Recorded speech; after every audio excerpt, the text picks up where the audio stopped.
l'actu sur King FM.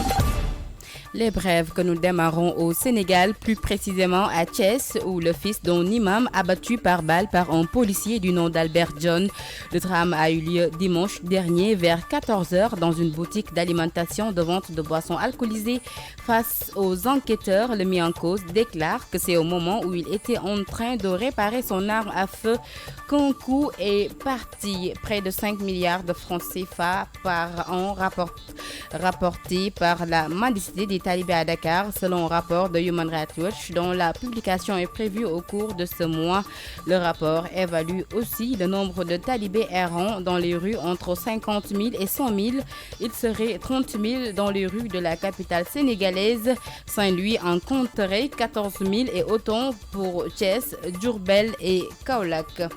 Le bilan du naufrage survenu dimanche dernier à Oussouye s'alourdit. Le nombre de morts est passé à 8, dont 4 enfants. Pour rappel, la pirogue qui venait de l'île d'Eloubaline avait à son bord plus d'une trentaine de personnes. Et puis en Birmanie, les 2 journalistes de Reuters arrêtés sur des accusations de violation de secret d'État ont bénéficié d'une amnistie présidentielle et ont été libérés ce mardi après avoir passé plus de 500 jours en détention.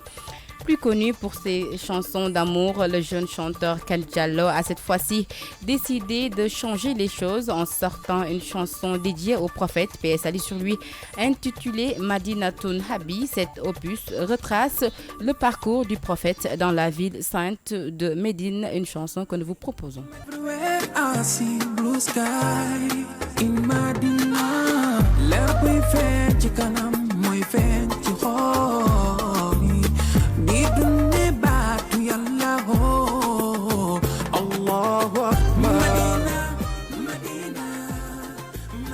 À l'instant, une chanson de Ken Diallo qui va d'ailleurs boucler cette version française. La version Wolof, c'est tout de suite.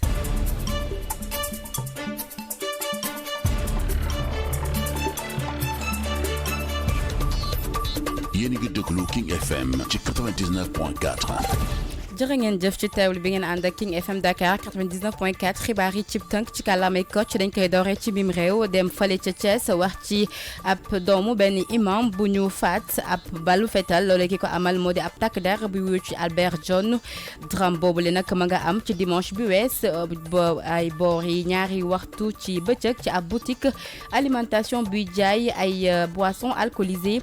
ginnaaw loole nag moom mile def boobu le ñaawteef ba ko enquêteurs yi doon déglu rek dafa xamle ni moom fas yéenewul woon benn yoon tiré boobu le bal bi rek moo daal di demal boppam te loolee doon woon ab tayeefam lu toll ci juróomi milliards ci suñuy koppar moom la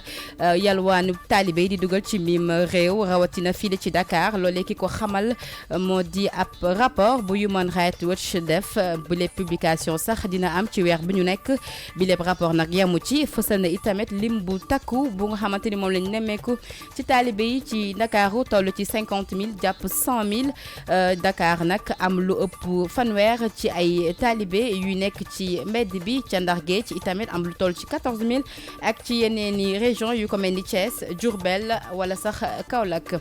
Bilan bu naufrage bi amoon ci dimanche bi wees ca Oussouye nekk ca Casamance dafay gën di yokku loole nag ñi ko xamle moo di yokku na ba ñi nga xamante ni ñoo jotoon ñàkk seen bakkan ci boobule accident lim ba ma nga toll ci juróom-ñeenti nit ñeenti xale bokk ca ci ab fàttali nag boobule pirogue ma nga jóge woon ca île bu Eloubaline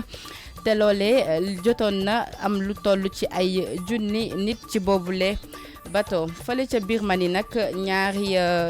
ñaari journaliste rek yu Reuters dañ leen tegoon loxo ginnaaw bañ leen tuumalee ni dañoo violé ay secret d'état jamono yi leen nag rawatina ci bés bi ñu nekk fësal nañ ab amnistie présidentielle buñ leen jagleel ngir ñu mën a rek daal di dellu si ci seeni kër. Artiste bi di wuyoo ci turu Kat Diallo nag bi lépp yoon dafa rek daal di def ab way jagleel ko Seydina Mouhamed sangu-sang yi mu nekk nag ab way bu méngoo lool wala boog bu ute ak yooyu mu daan faral di amal ñu tegloo ko. Madina Madina